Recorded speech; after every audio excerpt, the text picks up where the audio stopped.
Friends, ఇది చాలా ముఖ్యమైన వీడియో. స్కిప్ చేయకుండా చూడండి. నచ్చితే షేర్ చేయండి, లైక్ చేయండి.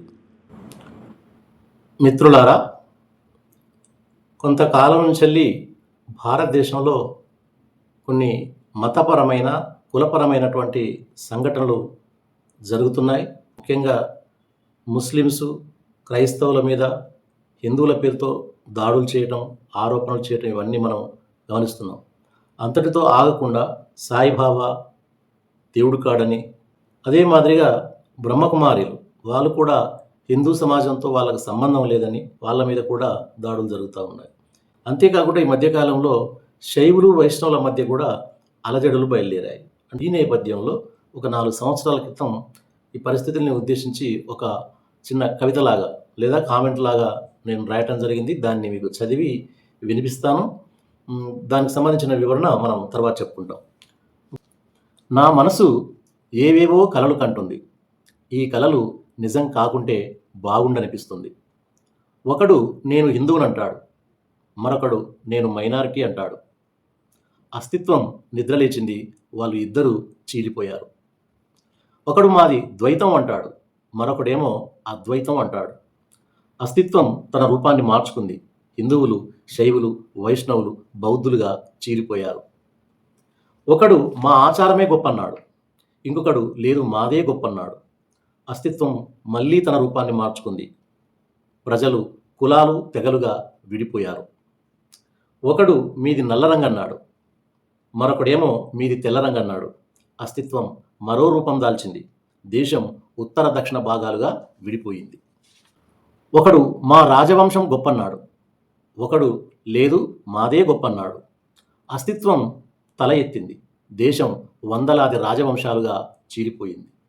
అస్తిత్వాల రొచ్చులో ఇప్పుడు దేశం పొరలాడుతుంది. ఇప్పుడు ఇస్లాం లేదు, క్రైస్తవం లేదు, హైందవం లేదు. ఉన్నదల్లా ఒకటే. ఉన్నదల్లా చిన్న చిన్న రాజ్యాలు. అన్ని రాజ్యాల్లో మనధర్మం ఒకటే. ఇంకేముంది? కత్తుల అవసరం కమండలాలకు ఏర్పడింది, కమండలాల అవసరం కత్తులకు ఏర్పడింది. అలా పాలకుల్ని, ప్రవక్తల్ని ఐక్యం చేస్తూ దేశాలు ఎన్నైతేనేమోయి దోపిడి ఒకటైతే చాలు అంటూ మనుధర్మం మళ్ళీ దర్శనమిచ్చింది.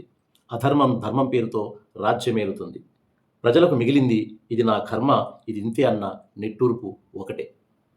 ఇది కళకు సంబంధించింది.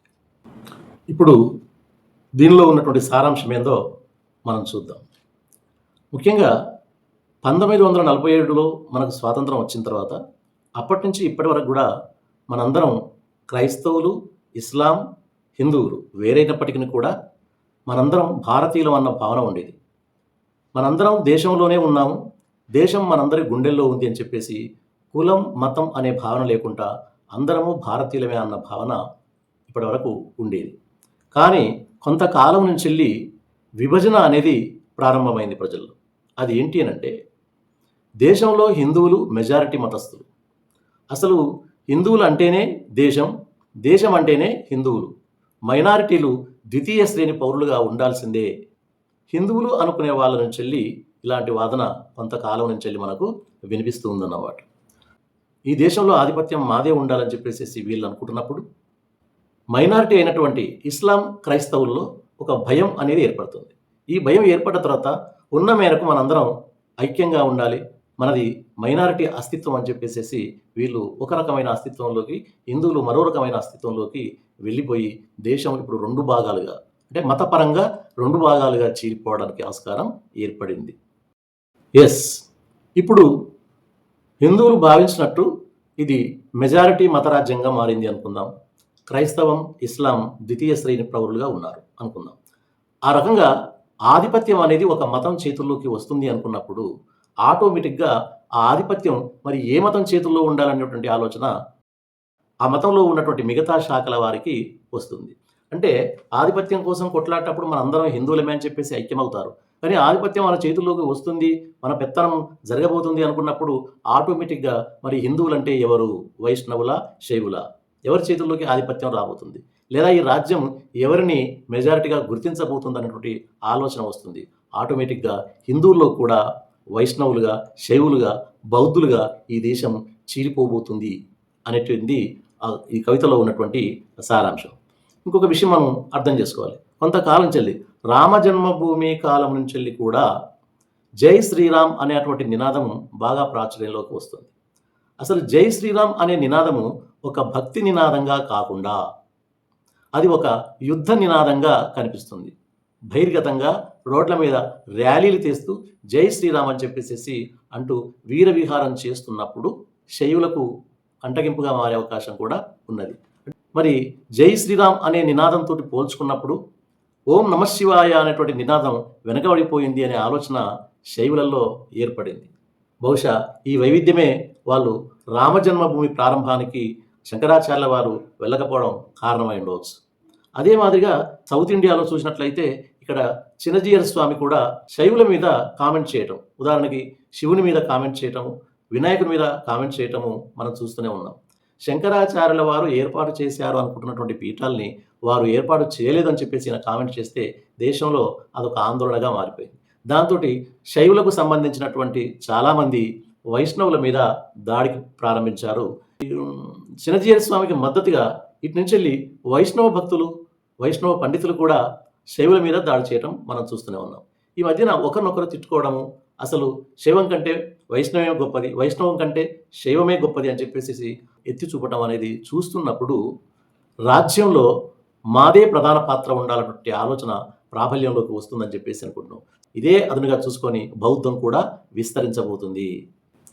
అస్తిత్వ భావన అనేది ఒక చోట తల ఎత్తటం ప్రారంభిస్తే అది అంతటితోటి ఆగదు, మరిన్ని అస్తిత్వాలకు దారి చూపుతుంది. ఈ మతపరమైన అస్తిత్వమే రాను రాను కులపరమైన అస్తిత్వంగా మారిపోయింది. అంటే ఒక అధికారము, ఆధిపత్యం అనేది మతం చేతుల్లో గనక వెళ్ళిపోయినట్లయితే ఈ దళితులు అనుకుంటున్న వాళ్ళు, అల్పకులాలు అనుకుంటున్న వాళ్ళు వాళ్ళ యొక్క హక్కులు హరించబడతాయని చెప్పేసి భయాందోళనకు గురయ్యి అధికారం మా చేతుల్లోకి రావాలి, మేము హిందువులలో భాగం కాదు అని చెప్పేసి కొన్ని సెక్షన్ల నుంచి ఇట్లాంటి వాదన ఇప్పటికే ప్రారంభమైపోయింది. ఈ కుల చైతన్యం రావటం వలన వీళ్ళు ఏం చేస్తున్నారంటే తమ కింద ఉన్నటువంటి కులాల ప్రజల్ని ఒకే గొడుగు కిందికి తీసుకురావడం అనేది ప్రయత్నం జరుగుతూ ఉంటుంది. ముఖ్యంగా ఈ సందర్భంలో హిందూ మతం కూడా అల్పకులాలని వాళ్ళ యొక్క వేషధారణని, అట్లాగే వాళ్ళు తింటున్నటువంటి ఆహారపు అలవాట్ల మీద కూడా దాడి ప్రారంభించడం వలన ఈ దళితులకి మరింత అనుమానం బలపడిపోయి వాళ్ళలో ఐక్యత, కులపరమైనటువంటి ఐక్యత ఇప్పుడు పెరుగుతున్నట్టు మన సమాజంలో గమనిస్తూనే ఉన్నాం. అట్లాగే తమ కులం గురించి చెప్పుకుంటూ, కుల చరిత్రను చెప్పుకుంటూ మా కులం గొప్పది, మా వంశం గొప్పది అని చెప్పుకుంటున్నప్పుడు ఆ నాయకుని కింద ఉన్నటువంటి సెకండరీ నాయకునికి కూడా అట్లాంటి ఆలోచన వచ్చి అతనిలో కూడా అస్తిత్వం నిద్రలేస్తుంది. నిద్రలేచి మీద మన పైన ఉన్నటువంటి నాయకుడు తమ కుల చరిత్రను అంత గొప్పగా చెప్పుకుంటున్నాడు, మరి మనకు కూడా కులం ఉంది కదా, మన కులంలో కూడా గొప్ప దేవుళ్ళు లేరా, లేదా గొప్ప నాయకులు లేరా అని సెర్చ్ చేయడం మొదలుపెడుతున్నారు, వెతుకుతున్నారు. వెతికి తమ మూల పురుషుల్ని పట్టుకుంటున్నారు. సో ఆ రెండవ గ్రేడు నాయకులు ఈ రకంగా చేసిన తర్వాత ఆ ఆలోచన అనేది వాళ్ళ కింద ఉన్నటువంటి థర్డ్ గ్రేడ్ కుల నాయకులకి వచ్చేస్తుంది. వాళ్ళు కూడా ఏం చేస్తారంటే మరి మన కులంలో అంత గొప్ప వాళ్ళు ఎవరు లేరా, వెతికితే దొరుకుతారు అని చెప్పేసి వాళ్ళు కూడా వెతుక్కుంటున్నారు. మతపరమైనటువంటి చీలికలు దేశంలో కులపరమైనటువంటి చీలికకు కూడా దారి తీసింది అని చెప్పేసి దీని భావన. ఉదాహరణకు మనం చూద్దాం. దళితుల్లో ఒకప్పుడు ప్రారంభంలో అంబేద్కర్ నాయకుడిగా ఉండేవాడు. జగ్జీవన్ రావు అతను కూడా ఒక వర్గానికి నాయకుడిగా మారిపోయాడు. ఇంకా కొంతమంది వస్తున్నారు, సర్వాయి పాపన్న, ఆ తర్వాత పూలే, జాంబవంతుడు మావాడు, మా కులానికి మా జాతికి సంబంధించిన వాడు అనేటువంటి ఆలోచన వినిపిస్తూనే ఉంటుంది. లంబాడీలు కూడా మాకంటూ సేవాలాలు ఉన్నాడని చెప్పేసి సేవాలను ముందు తీసుకొచ్చి జాతరలు పెంచడం అనేది జరిగిపోయింది. అంతేకాదు పురాణ పురుషులలో కూడా కులాల్ని వెతికి పెడుతున్నారు. ఉదాహరణకి శ్రీకృష్ణుని యాదవులు తమవాడిగా భావించటం మొదలుపెట్టారు. రావణాసురుడేమో దక్షిణాది వాడిగా అని చెప్పేసి ఒక వర్గం ప్రతిపాదన చేస్తున్నట్టు మనం చూస్తూనే ఉన్నాం. ఇదంతా ఎక్కడ దారితీస్తుందంటే చివరికి కులాలుగా, తెగలుగా, గోత్రాలుగా, మొత్తం చిన్న చిన్న సమూహాలుగా చీలిపోవడానికి అవకాశం ఉంటుంది. ఆ నాయకుల యొక్క ఆరాధనలో పడి దేశం యొక్క ఐక్యతను నిర్లక్ష్యం చేస్తున్నారని చెప్పేసి మనం అనుకోవచ్చు. ఈ పరిస్థితి ఇట్లా ఉండగా దేశంలో ఉత్తర దక్షిణ భావాలు మొలకెత్తడం జరిగింది. ఉత్తరాది వాళ్ళు ఏమంటారు, దక్షిణాది వాళ్ళను నల్లవాళ్ళు అని చెప్పేసి అప్పుడప్పుడు అంటున్నారు. ఆఖరికి ఓ పార్లమెంట్ సభ్యుడు కూడా ఈ మాట అన్నట్టు మనకు గుర్తు. సరే, దక్షిణాది వాళ్ళమే మేము నల్లగా ఉంటాం కాబట్టి మేము నల్లవాళ్ళం, మీరు తెల్లగా ఉంటారు కాబట్టి మీకు మాకు కుదరదు, దేశం ఉత్తర దేశంగా దక్షిణ దేశంగా విడిపోవాల్సిందని చెప్పి భావన పొడసూపింది. ఇది జనాభా ప్రాతిపదికన కూడా ఈ ఆలోచన వచ్చేస్తుంటుంది. ఈ సందర్భంలోనే డీలిమిటేషన్ రావడం జరిగింది.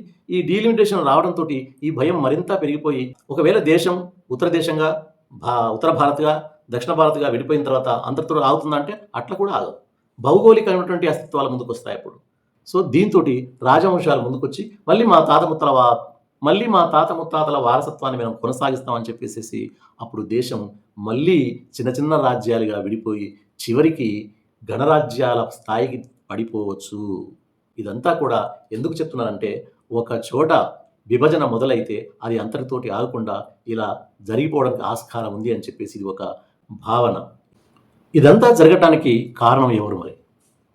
ఎందుకు దేశంలో ఈ పరిణామాలు జరుగుతున్నాయి అని కనుక మనం ఆలోచించినట్లయితే ఇప్పటి వరకు మనందరం భారతీయులం, భారతదేశం అనే భావన ఉండేది. అది పోయి ఇప్పుడు మతాల వారిగా కులాల వారిగా చీలిపోతున్నది. దీనికి కారణం ఏంటంటే ఆర్ఎస్ఎస్ హిందూ మతాన్ని ఒక ఏకసూత్రం కిందికి తీసుకురావాలనే ఆలోచన చేస్తున్నది. ఒక చట్టాన్ని తయారు చేయాలని చెప్పేసి అనుకోవడం వల్ల ఇవన్నీ సమస్యలు జరగడానికి ఆస్కారం ఏర్పడుతుంది. దీనికోసమే ఇది మైనారిటీల మీద దాడి చేయటం ప్రారంభించింది. అయితే ఇది ఇంతటితోటి ఆగుతుందా? ఆగదు. ఆర్ఎస్ఎస్ చేస్తున్న పని ఏంటంటే హిందూ మత సిద్ధాంతం రాజ్యాధికారానికి దగ్గరలో ఉన్నప్పుడు హిందువులు ముస్లింలను ఒకవేళ ద్వితీయ పౌరులుగా ఉంచడంలో అది విజయవంతం అయితే ఆ తర్వాత దాని ప్రయత్నం అంతటితో ఆగదు. ఏం చేస్తున్నది? హిందువుల్లో ఉన్నటువంటి సంస్కరణవాద మత శాఖల మీద దృష్టి పెడుతుంది. ఇప్పుడు ఈ సంస్కరణవాదం అనేది ఆర్ఎస్ఎస్ వాళ్ళకు నచ్చడం లేదు. అందుకోసం వాళ్ళు ఏం కోరుతున్నారు? మక్కి మనువాద సిద్ధాంతం మళ్ళీ రావాలి అని చెప్పేసి వాళ్ళు బహిరంగంగానే చెప్తున్నారు. వీళ్ళను నయానో భయానో ఈ గ్రూపులన్నింటిని కూడా తమ చెప్పు చేతుల్లోకి తీసుకునే అవకాశం ఉంది. అంటే బుజ్జగిస్తారు, లేదంటే భయపెట్టిస్తారు. ఒకవేళ హిందూ ఆధిపత్యం పూర్తి స్థాయిలో దేశంలో ఏర్పడినట్లయితే రామకృష్ణ మిషన్ లాంటి సంస్థల్ని కూడా వీళ్ళు నిర్వీర్యం చేయవచ్చు. హిందూ మతంలో ఒక బలహీనమైన మతంగా ఉన్నప్పుడు వివేకానంద స్వామి, రామకృష్ణ పరమహంస లాంటి వాళ్ళను, దయానంద సరస్వతి లాంటి వాళ్ళను హిందువులుగా చెప్పుకుంటుంది. దానికి పూర్తి బలం వచ్చిన తర్వాత వీళ్ళను కూడా పక్కకు పెట్టే అవకాశం ఉంటుంది. ఇది ఆర్ఎస్ఎస్ యొక్క లక్షణం. మరి ఆర్ఎస్ఎస్ ఈ ప్రయత్నం నెరవేరుతుందా అంటే నెరవేరకపోవచ్చు. నేను చెప్తున్నదంతా జరుగుతుంది అనే ఒక అనుమానము, జరగకూడదనేటువంటి కోరిక ఉన్నది. ఆ నేపథ్యంలోనే నేను చెప్తా ఉన్నాను. ఆర్ఎస్ఎస్ ఈ లక్ష్యం నెరవేరుతుందంటే నెరవేరకపోవచ్చు. ఎందుకు నెరవేరదు అంటే ఇస్లాం మతము క్రైస్తవ మతం ఏర్పడ్డటువంటి పరిస్థితులు వేరు. అవి ఏర్పడ్డప్పుడు ఉన్నటువంటి పరిస్థితులు వేరు. ఇస్లాం క్రైస్తవం మతంగా ఏర్పడడానికి ముందు ఆయా సమాజంలో ప్రత్యేకమైన మతాలు లేవు. అవి కేవలం సంస్కృతులుగా, ఒక ఆచార వ్యవహారాలుగా ఉండేటివి. సో అందులో నుంచి వెళ్ళి కొన్ని సిద్ధాంతాలను తీసుకొని వాటికి ఒక ఏకరూపతను ఇచ్చి ఇస్లాం మతంగా, క్రైస్తవ మతంగా రూపొందించారు. అట్లా వాటికి సిద్ధాంతాలని, ఆ మతాల్ని స్థిరపరిచారు. హిందూ సమాజంలో ఒకే మతం అంటూ లేదు. అనేక మతాలు ఉన్నాయి, అనేక శాఖలుగా ఉన్నాయి. టోటల్గా చెప్పాలి అంటే హిందూ సమాజంలో ఉన్నటువంటి వివిధ శాఖలన్నీ కూడా ప్రత్యేకమైనటువంటి అస్తిత్వాలతోటి ఇప్పటికే స్థిరపడిపోయాయి. కాబట్టి అవి ఒకే గుడి కిందికి రావటం అనేది అంత ఈజీ కాదు. ఆర్ఎస్ఎస్కు హిందూ సమాజానికి మధ్యన ఒక సన్నని గీత మాత్రమే ఉన్నది. ఆ సన్నని గీత గుర్తుపట్టలేనంత సన్నగా ఉన్నది. కాబట్టి ఆర్ఎస్ఎస్ అంటేనే హిందువులు అంటేనే ఆర్ఎస్ఎస్ అనే హిందూ మతం కోసం ఆర్ఎస్ఎస్ ఏదో పాటుపడుతుంది, ప్రయత్నం చేస్తుందని చెప్పేసి అనుకోవటం వలన హిందువుల నుంచి ఇప్పుడు కొంత సహకారం లభిస్తుంటుంది. కానీ నిజమైన హిందువులు ధార్మిక తత్వాన్ని కలిగి ఉంటారు. హిందూ ధార్మికతకు ఆర్ఎస్ఎస్ యొక్క కార్యక్రమాలకు సంబంధం లేదు. హిందూ ధార్మికత అనేది భారతదేశంలో ఉన్నటువంటి మూలాల నుంచి పుట్టుకొచ్చింది. ఈ నేపథ్యంలో ఆర్ఎస్ఎస్ తోటి వాళ్ళు భవిష్యత్తులో విభేదించేటువంటి అవకాశాలు కూడా మనకు ఉన్నాయి. ఆర్ఎస్ఎస్ ప్రయత్నం ఎందుకు సాధ్యం కాదో ఒక ఎగ్జాంపుల్ చెప్పి ముగిస్తాను. అదేంటంటే ఇప్పుడు వైష్ణవులు ఉన్నారు, శైవులు ఉన్నారు, మనందరం హిందువులమే అంటున్నారు వీళ్ళు.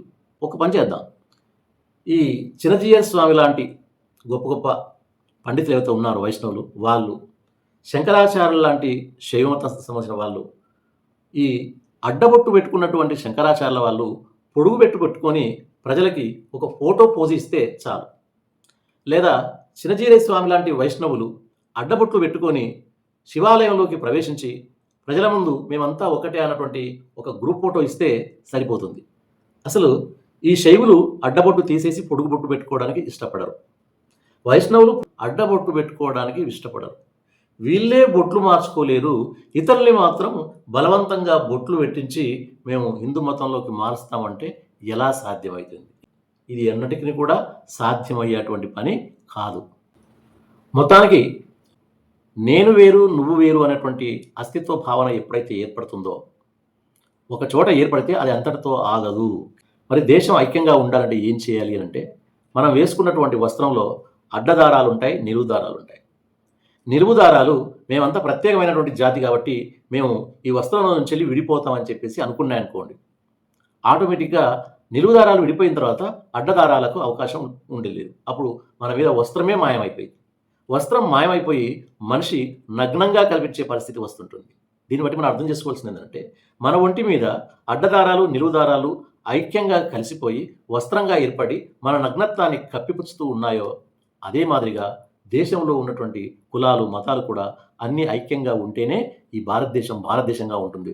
లేదంటే మళ్ళీ పూర్వస్థితికి వెళ్ళే అవకాశం కూడా ఉంటుంది. తవ్వుతా ఉంటే పెంకాసులు వెళ్ళినట్టు ఒకరి మతాల్ని, ఒకరి ఆచారాల్ని ఒకరు విమర్శించుకుంటూ పోవటం వలన అన్ని మతాలు, అన్ని కులాలు కూడా విలువల ప్రకారం పలచనవుతాయి.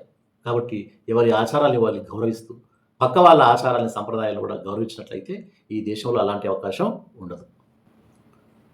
ఇదంతా జరగకూడదు అంటే ఏం చేయాలంటే, భారతదేశానికి రక్షా కవచంగా లేదా రక్షా రేకుగా ఉన్నటువంటి రాజ్యాంగాన్ని మనం కాపాడుకోవాలి.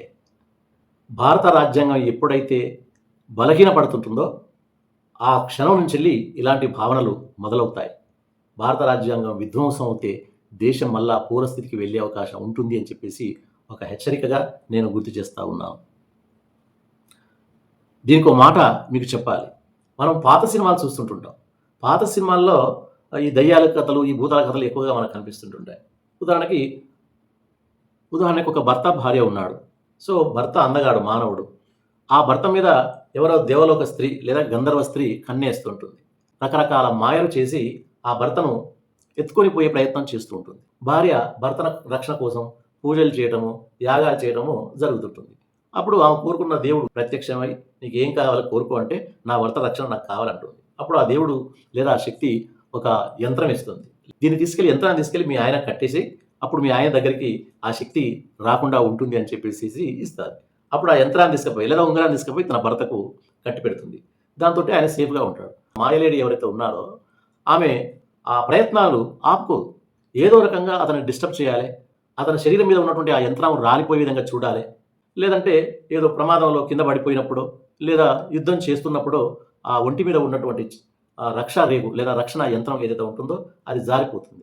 జారిపోగానే అతన్ని పిల్లిగానో కుక్కలాగానో మార్చుకొని మళ్ళీ ఆ గంధర్వ స్త్రీ తీసుకెళ్తుంది. సో తర్వాత భార్య అనేక ప్రయత్నాలు చేసి మళ్ళీ ఈమె గెలుస్తుంది, భర్తని తన వశం చేసుకుంటుంది. ఇదంతా ఎందుకు చెప్తున్నానంటే, భర్తను రక్షించుకోవడం కోసము భార్య ఒక యంత్రాన్ని తయారు చేసుకొని, ఒక యంత్రాన్ని సాధించి ఆ యంత్రం ద్వారా భర్తను ప్రొటెక్షన్ చేసుకుంటుంది. భారతదేశానికి కూడా రాజ్యాంగం అనేది ఒక గొప్ప యంత్రం లాంటిది, ఒక తంత్రం అనుకోండి.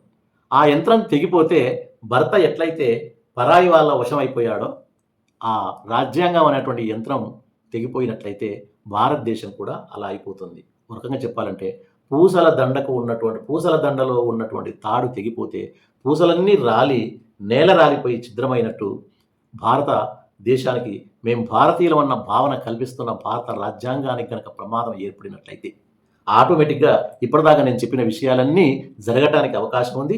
అవి జరగకూడదు అన్న భావనతోటి నేను ఈ విషయాన్ని మీ ముందుకు తీసుకొస్తున్నాను. ఈ వీడియో నచ్చినట్లయితే సబ్స్క్రైబ్ చేసుకోండి, షేర్ చేసి